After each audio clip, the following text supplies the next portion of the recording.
Hi there, welcome to another How-To IT module.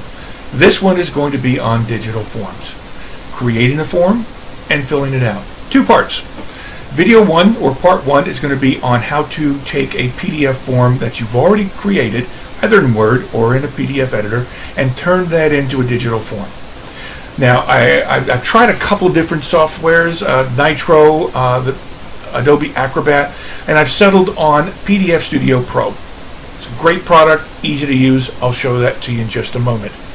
The second half, we're going to use Adobe Acrobat Reader, the free version, simply because, as I said, it's free. Your users can download it on their computer.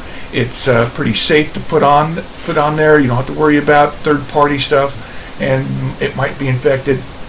And you can not only fill out the forms, but you can also set up a digital signature that allows your users to digitally sign the form. Okay, let's go ahead and get started on creating our form. So here we are. This is PDF Studio Pro open. Now, let me show you what we have on the hard drive here. And I'm going to minimize. I will go to here. We have just a PDF form. You can see it's fairly basic. This was created in Windows and then converted to PDF. It's something that typically a user would print out and then fill in by hand.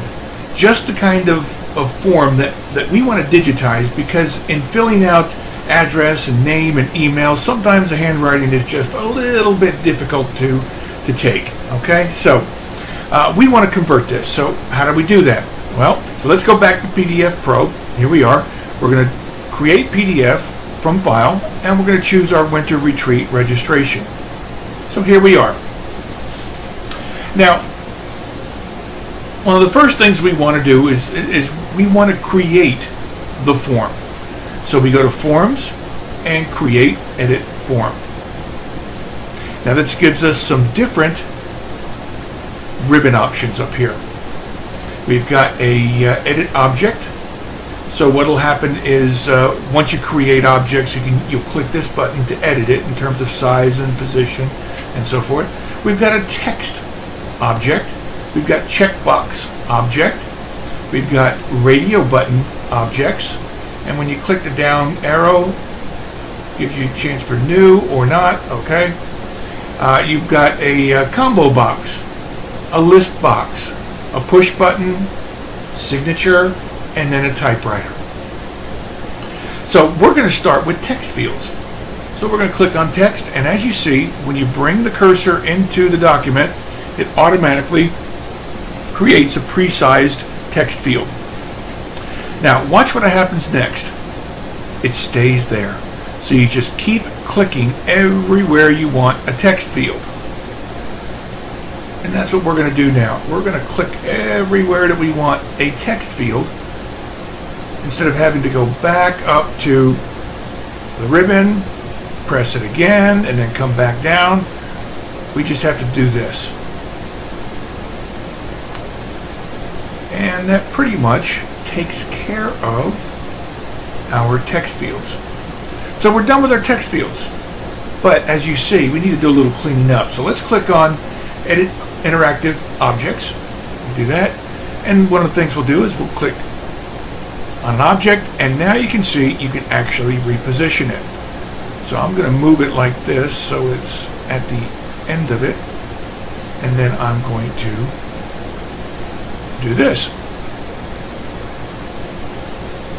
And so I'm going to go through all of these, and we're going to reposition.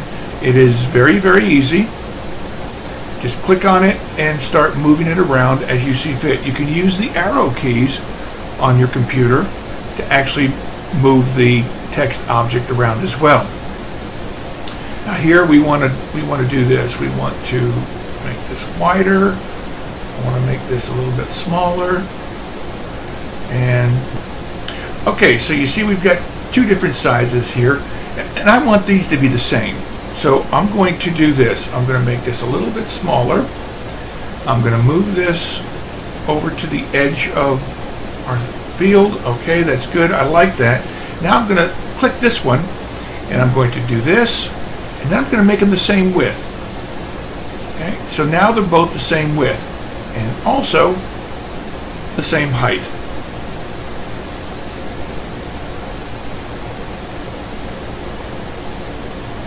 I'll move this down. And now basically I'm going to speed it up as I do the same thing on the rest of these text objects.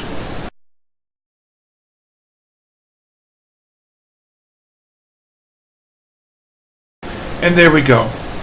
All of our text objects are now sized the way we want. So now let's do our checkboxes, because we got a bunch of them. And just like the process for text objects, checkbox objects are going to be just the same. Just come back, come down here, just do a left mouse click wherever we want a checkbox, and it will place one in that position. And then once we're done, we'll do the same thing that we did previously, in that we will edit the sizes and positions so that everything lines up properly. And that's what we're going to do now. So here we go. And I'll speed this up just to keep from boring you with watching me do this slowly. So here we go.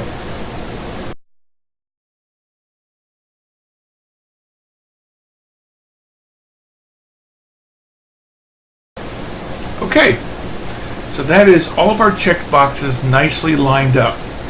Now the last thing we want to do is we want to put our signature in here. So we click here, bring it down, and I'm going to stretch it out, and now we have our signature file in there. And we're all set. We'll take one more quick look at this particular document, and we have everything in there that we want. So it looks good. Now at this point, you can click on Stop Editing Form, and we're done. Now let's go ahead and save it, and we'll do a Save As, and we'll call this eForm, and we'll save. So now when we minimize this, we'll go here, double click on our Winter Retreat form, and there it is. Nice and neatly laid out. Easy for someone to fill in. All they got to do is, with any reader basically, they can come in here, they can click, they can tab from one to another. They can go ahead and type in what they want. Now one of the things you noticed is I went ahead, and the way I set it up was I did all the text first and then all the checkboxes next. Another way of doing this is to do this in order. So checkbox, checkbox, text, text, checkbox, checkbox, checkbox, text. And so that way, if they tab, they should tab in order. And then down here, and we'll go over this more in the when we do the walkthrough on filling the form out. But if you were to click here, it gives you the option to set up a digital ID. So that is it. So as you see, not very difficult at all. With the right software, it's very, very simple to create PDF digital forms from Word documents, whatever word processor application that you're using. Convert it to a PDF document first, and then you can go ahead and set up fields within. So now we're going to move on to part 2. Thank you for watching. If you have any comments or questions, please put them in the section below. And as I said, I'll have the link to the software PDF Studio Pro down below in the notes. Thank you.